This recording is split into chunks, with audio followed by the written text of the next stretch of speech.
اور شہاب الدین غوری غورستان میں بادشاہ ہے، اور وہ وہاں خواب دیکھتا ہے کہ کوئی اس کو کہتے ہیں شہاب الدین غوری شتاب کن و بر جانب ہند توجہ کن و ای مردود خدا برگشتہ ازرا پر تویراج را زندہ بگیر خدا من تعالی سلطانی ہند باتو عنایت فرمودا۔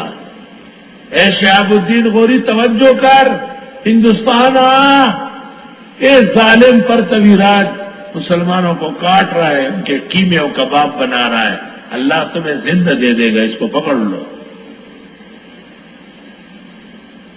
شہاب الدین غوری نیند سے بیدار ہوا، بھئی عالموں کو بلاؤ، حضرات کو بلاؤ، علم والوں کو بلاؤ۔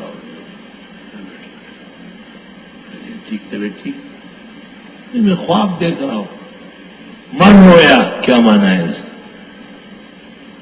عالم صاحبان نے کہا ہندوستان کے مسلمانوں کا حال معلوم ہونا چاہیے، وفد بنا کے بھیجا، واپس آیا اور رونے لگا کہ بہت تکلیفیں دے رہے ہیں، اذان دینے پر مؤذن کی زبان کاٹتے ہیں، نکاح کرنے پر لڑکے کے مذاکیر کاٹتے ہیں، اور قسم قسم کھیل مسلمانوں کے ساتھ ہو رہا ہے۔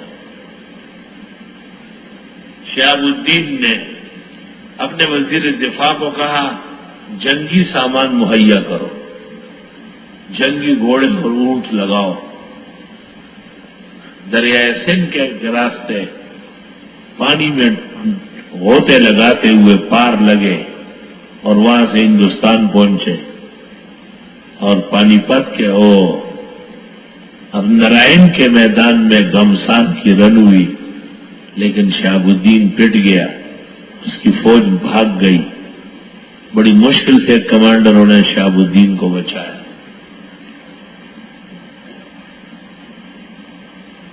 پشاور کے راستے سے جا رہا تھا،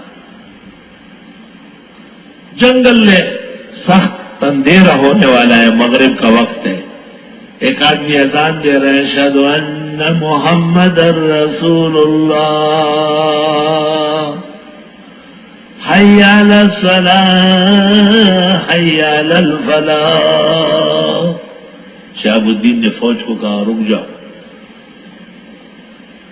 دیکھا ایک درخت کے نیچے چھوٹی سی جھونپڑی ہے، ملنگ بادشاہ نے وہاں پر کچھ جگہ بنائی ہے نماز کے لیے، وہاں اذان ہو رہا۔ بادشاہ گھوڑے سے اترا، وزیروں کو کہا باوضو لوگ آگے بڑھے، بے وضو وضو بنائے۔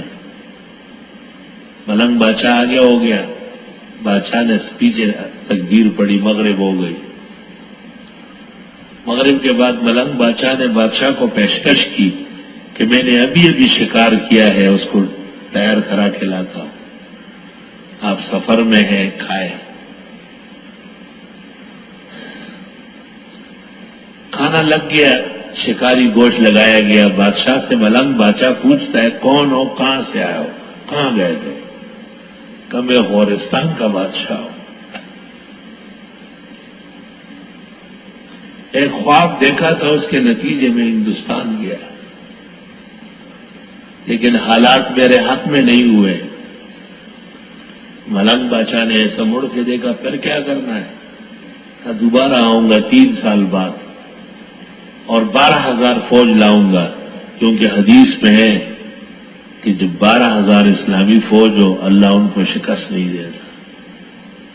ملنگ بادشاہ نے کہا اللہم انصرہ، خدا ان کی مدد فرمائے۔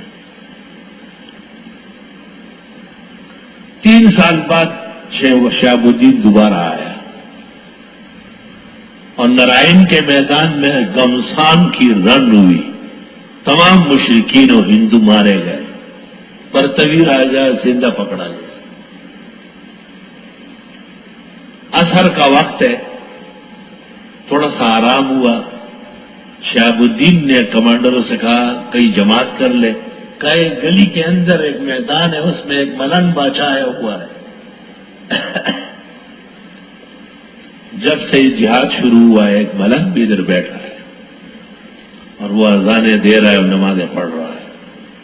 اچھا جب وہاں آیا ملنگ بادشاہ نے ان کو دیکھا، فوراً آگے ہوا۔ عصر کی نماز پڑھانے کے بعد ملنگ بادشاہ نے شہاب الدین غوری کو فتح کی مبارکباد دی، اور شہاب الدین نے جو ایسا غور غور سے انہیں دیکھا تو ان کے کپڑوں پر خون کے قطرے تھے، جس سے پتہ چلتا تھا کہ ملنگ بادشاہ بالفعل جہاد میں شریک ہے۔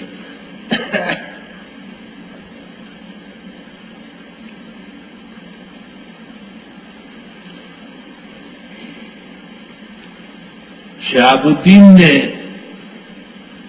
جب غور کیا تو یہ وہی ملنگ ہے جو پشاور کے جنگل میں ملا تھا، اور یہ وہی بزرگ ہستی ہے جو خواب میں کہتی ہے اے شہاب الدین غوری شتاب کن وہ برجانب ہند توجہ کن وہ این مردود خدا بربشت ارارا زندہ بگیر خداوند تعالی سلطانی ہند باتو عنایت فرمودار۔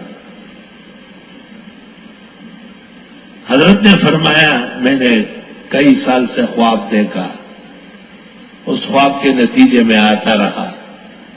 یہ سنتے ہی ملنگ بادشاہ ہنس پڑا اور کہا بہت مبارک ہو، کافی تکلیف اور قربانیوں کے بعد آپ کے ہاتھ سے آج اسلام کا جھنڈا ہندوستان پر لگ رہا۔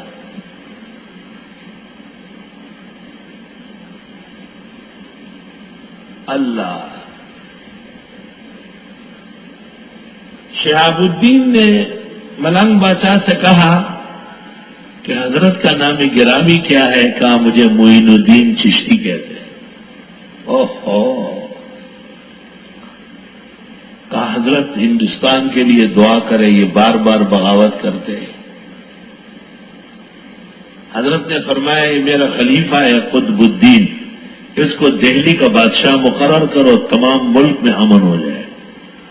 بادشاہ نے کہا یہ دہلی کا بادشاہ ہے؟ اس کو کہا تجھے بادشاہت مبارک ہو، اور شہاب الدین حضرت کی دعائیں لے کے روانہ ہو گئے۔ ہمارے بزرگوں نے کیا احسانات کیے، کن اندھیروں میں اسلام کا شمع جلایا، اور تیار کرو ان کے لیے جو ہو سکے تم سے جنگی طاقت میں سے۔ مفتی محمد شفیع فرماتے ہیں مستطاعتم من قوہ کی دو مطلب ہے، جو تم سے ہو سکے وہ کرو، اظہار العجز ہے۔ دوسرا یہ کہ مستطاعتم من قوہ، جتنی طاقت تم میں ہے وہ صرف کرو، امریکہ اور جاپان اور جرمنی کے ٹیکنالوجی کو حاصل کرو، پہنچو وہاں۔